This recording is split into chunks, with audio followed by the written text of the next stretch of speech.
Om Swastiastu, hello, welcome to my kitchen. Hari ini saya mau masak gurita pakai bumbu Suna Cekuh khas Bali. Ini gurita yang sudah saya rebus sebelumnya, iris tipis-tipis. Untuk bumbu Suna Cekuhnya sendiri, di sini saya ada bawang putih, kencur, kunyit, lalu diulek halus.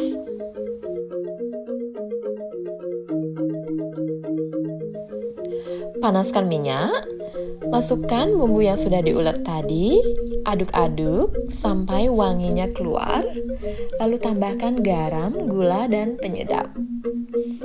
Masukkan guritanya, aduk-aduk rata. Jadi biar ada pedasnya, di sini saya tambahkan cabai merah besar, cabai Bali, dan cabai hijau kecil.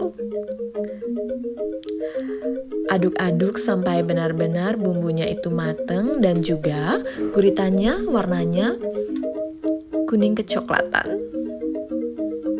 Selamat mencoba. Ini enak banget.